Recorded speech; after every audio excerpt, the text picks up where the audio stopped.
Hello guys, welcome to our channel. This is Teja. ప్రస్తుతం మనతో పాటు పొలిటికల్ అనలిస్ట్ మూర్తి గారు ఉన్నారు. సార్ నమస్తే అండి. నమస్తే నమస్తే. సార్, రీసెంట్ గా ఒక వార్త బయట చాలా వైరల్ అవుతుంది. ముఖ్యంగా ఆంధ్రప్రదేశ్ జగన్మోహన్ రెడ్డి గారు త్వరలోనే అరెస్ట్ అవబోతున్నారంటూ కేంద్రం నుంచి సమాచారం వచ్చిందంటూ బయట ప్రచారం జరుగుతుంది. సో ఇదంతా ఎంతవరకు వాస్తవం? అంటే నా ఇప్పుడు వెంటనే దీన్ని మనం నమ్మలేము. అయితే కొన్ని పరిణామాలు చూస్తూ ఉంటే అంటే షర్మిల గారు రేపు 4వ తారీఖుని కాంగ్రెస్‌లో జాయిన్ అవుతున్న నేపథ్యాన్ని చూడొచ్చు మనం. అదే ఓకే. విధంగా మనకి కొన్ని ఫీలర్స్‌గా చూస్తున్నప్పుడు ఇది కేవలం బీజేపీ ఆడుతున్న ఒక నాటకంగా కూడా దీన్ని మనం చూడొచ్చు. ఉమ్, ఎందుకంటే బీజేపీ ఇప్పటికీ కూడా జగన్ గారికి పరోక్షంగా సపోర్ట్ చేస్తూ ఉన్నది. ఉమ్, లేకపోతే ఇప్పటికి 4,000 పైచీలకు వాయిదాలు ఎందుకని పడతాయి? 10 ఆ, సంవత్సరాల నుంచి ఒక ఇంచు కూడా కేసు ఎందుకు కదలదు? ఉమ్, సో ఇవన్నీ కూడా ఒక రూమర్స్ చూడాల్సి వస్తుంటుంది. ఇదంతా కూడా పొలిటికల్ గేమ్ అని చెప్పి నేను అర్థం చేసుకుంటున్నాను. So okay. ఇది ఇంకో 2 నెలలు ఆగితేనే గాని దీని మీద విరుద్ధంగా మనకి కొంత ప్రూఫ్ అనేది వస్తుందనేది నా యొక్క అభిప్రాయం.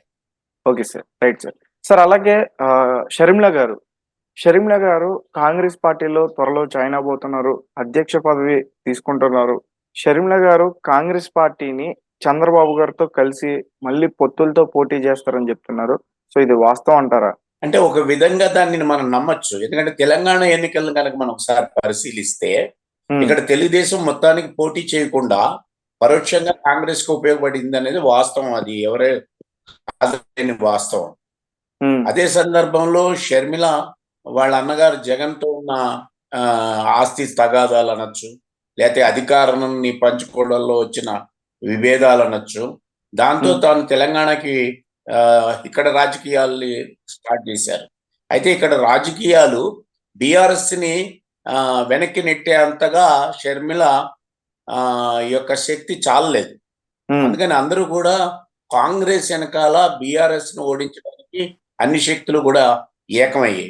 అయితే ఉమ్, ఇక్కడ ఆసక్తికరమైనది ఏంటంటే జనసేన పార్టీ ఇక్కడ బీజేపీని సపోర్ట్ చేసింది. అవును. తెలుగుదేశం మాత్రం బీజేపీని సపోర్ట్ చేయలే. ఉమ్, కారణం ఏంటంటే ఇప్పటికీ కూడా ఆంధ్ర పాలిటిక్స్ లో బీజేపీ దోబూచులాడుతూ ఉంది. అవును. ఇటు జనసేనతో నాకు పొత్తుంది కానీ తెలుగుదేశంతో లేదు అని చెప్తూ ఉన్నది. ఈ ఉమ్, నేపథ్యంలో షర్మిలని అక్కడ తెలుగుదేశానికి అనుకూలంగా కాంగ్రెస్ అడుగులు వేయడానికి ఉపయోగపడుతుందనేది ఒక రాజకీయ విశ్లేషకుడిగా నేను భావిస్తూ ఉన్నాను. ఉమ్, ఎందుకంటే ఇప్పుడు జగన్ ఎదుర్కోవడానికి కావాల్సి అందుకని ఇక్కడ జనసేన తీసుకున్న ఈ వైఖరి ఏదైతే ఉందో ఇది కానీ లేదా తెలుగుదేశం ఇక్కడ తెలంగాణలో తీసుకున్న వైఖరి ఇది 3 ముక్కలాట కింద నడుస్తున్నది. ఓకే. తోటే నాకు పొత్తు అని చెప్పి బీజేపీ చెప్పింది. జనసేనేమో తెలుగుదేశంతో పొత్తులో ఉంటాను. అదే సందర్భంలో బీజేపీ కూడా కలిసి రావాలని నేను ఎదురు చూస్తున్నాను అని చెప్పారు. కానీ ఈ మధ్య పరిణామాలు కనుక చూస్తూ ఉంటే దాదాపు ఇక జనసేన తెలుగుదేశం మాత్రమే ఫీల్డ్ లో ఉంటుంది. బీజేపీ పరోక్షంగా రేపు ప్రత్యక్షంగా జగన్ ని సపోర్ట్ చేసినా కూడా మనం ఆశ్చర్యపోవాల్సిన అవసరం లేదు. ఎందుకంటే షర్మిల కాంగ్రెస్ లోకి రావడం ఏఐసిసి ప్రధాన కార్యదర్శి అవుతారా, లేకపోతే అధ్యక్షురాలు అవుతుందా, లేకపోతే ఒక స్టార్ క్యాంపెయిన్ గా మారుతుందా, ఇది వేచి చూడాలి 4వ తారీఖుని. అప్పటి వరకు మనం ఈ ఆవిడ యొక్క రోల్ ఏ విధంగా ఉంటుందన్నది మనకు తెలియదు. ఏ విధంగా ఉన్నా ఏఐసిసి ప్రధాన కార్యదర్శిగా ఉన్నా లేదా అక్కడ అధ్యక్ష పదవిని స్వీకరించినా లేకపోతే స్టార్ క్యాంపెయిన్ గా ఈ తెలుగు రాష్ట్రాల్లో ఉన్నా కూడా ఈ మూడిట్లో ఏ స్టెప్ అయినా కూడా అక్కడ కాంగ్రెస్ కి కొంత అప్లిప్మెంట్ వస్తుంది. దాంతో తెలుగుదేశానికి అనివార్యంగా కాంగ్రెస్ తో ఇంతకుముందు ఒకసారి తెలంగాణలో ప్రత్యక్షంగానే పెట్టుకున్నది. అవసరమైతే పరోక్షంగా దాని యొక్క సహకారం తీసుకొని ఫ్రెండ్లీ కాంటెస్ట్ కూడా వెళ్లే అవకాశాలు ఉంటాయనేది నేను భావిస్తూ ఉన్నాను. Okay sir. అయితే ఈసారి కడప ఎంపీగా షర్మిల గారు పోటీ చేస్తున్నారు. సో షర్మిల గారికి పోటీగా వైఎస్ భారతిని గారిని కూడా రంగంలోకి దించబోతున్నారని కూడా ప్రచారం జరుగుతుంది. జగన్మోహన్ రెడ్డి గారు ఇప్పటి వరకు ఎంపీగా అక్కడ అవినాష్ రెడ్డి గారు ఉన్నారు. అవినాష్ రెడ్డి గారికి అక్కడ ఎక్కువ వ్యతిరేకత ఉంది. అలాగే ఇప్పటి వరకు కూడా ఆ కడప పులివెందుల గానీ వాళ్ళందరికీ కంచుకోట. వాళ్ళ ఫ్యామిలీ మెంబర్స్ ఇప్పటి వరకు గెలిచారు. ఫస్ట్ టైం వాళ్ళ మెంబర్స్ వాళ్ళ మీద పోటీ చేస్తున్నారు. సో దీన్ని ఎలా చూడాలంటారు? అంటే నేను అది అంత ఊహాగానాన్ని నేను ఎక్స్పెక్ట్ చేయట్లేదు, కానీ సునీతకి ఏమన్నా రంగానికి దించొచ్చు.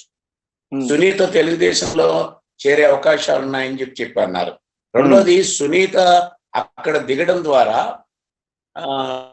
అవినాష్ రెడ్డిని ఓడించవచ్చు. కారణం ఏంటంటే వాళ్ళ నాన్నగారిని అతి క్రూరంగా ముద్దాయిగా ఉన్నాడు కాబట్టి. అంతే నేను అనుకునే ఫైట్ ఏంటంటే, అందులోనూ ఈ షర్మిల గారి మన సునీత గారి మీద, అట్లాగే సిబిఐ అతని డైరెక్టర్ మీద, అదే విధంగా అంటే ఇన్స్పెక్టర్ మీద, అదే విధంగా ఆవిడ భర్త మీద కూడా కేసులు పెట్టారు ఇక్కడ. కాబట్టి సునీత ఏమన్నా కాంటెస్ట్ లోకి రావచ్చు అని చెప్పి నేను భావిస్తూ ఉన్నాను. షర్మిల మాత్రం రాదని చెప్పి నేను భావిస్తూ ఉన్నాను. Okay, right sir. ఇప్పుడు భువనేశ్వరి గారు ఓకే,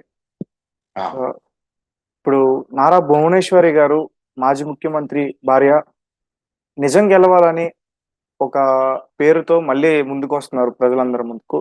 సో అది వర్కౌట్ అవుతుంది అంటారా?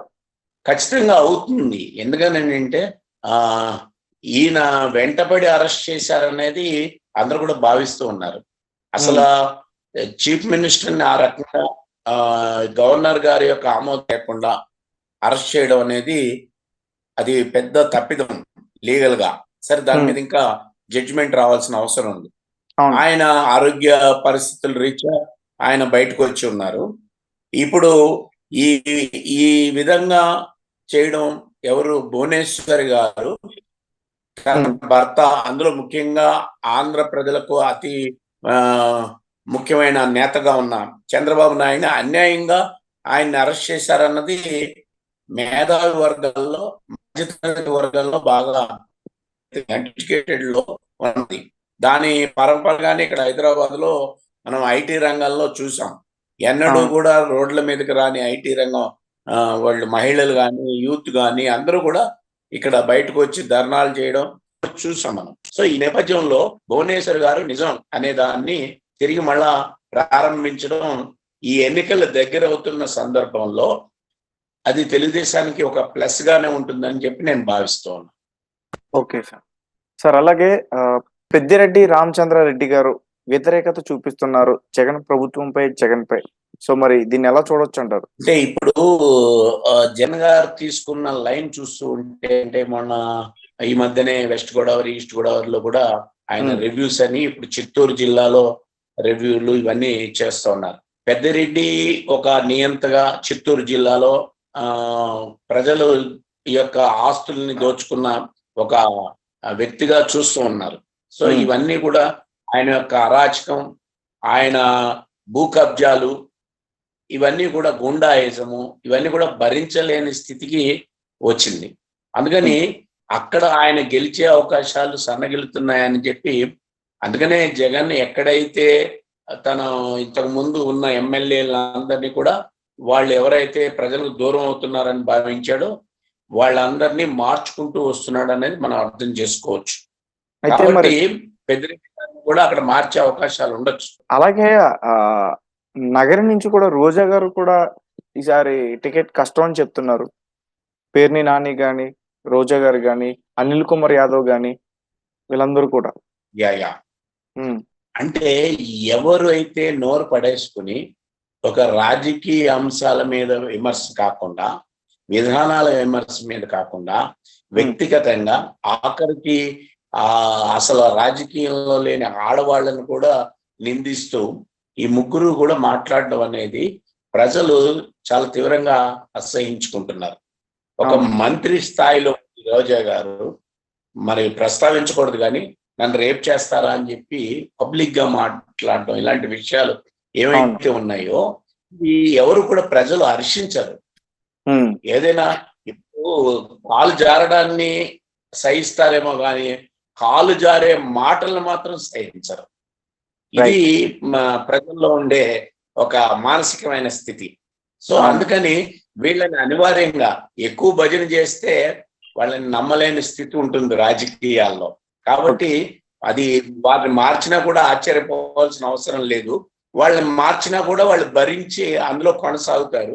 తర్వాత కనుక అధికారంలోకి వస్తే ఎలాగ ఎమ్మెల్సీలు లేదా చైర్మన్షిప్లు అనేక నామినేటెడ్ పోస్టులు ఉంటాయి కాబట్టి అవి కూడా మంత్రి గారి ఇప్పుడున్న మంత్రులకి ఏమి క్యాబినెట్ ర్యాంక్ ఉన్నా కూడా మంత్రులుగా మాత్రం వాళ్ళు లేరు, కార్యకర్తలుగానే మాట్లాడుతూ ఉన్నారు. ఒక టీవీలో అధికార ప్రతినిధులుగా మాట్లాడుతున్నారు, అధికారంలో ఉన్న మంత్రులుగా మాత్రం వాళ్ళు బాధ్యతాయుతంగా మాట్లాడటం లేదు. కాబట్టి వాళ్ళు మార్చడంలో పెద్ద ఆశ్చర్యం ఏమి ఉండకపోవచ్చు అని నేను అనుకుంటున్నాను. Okay sir, right sir, thank you so much sir.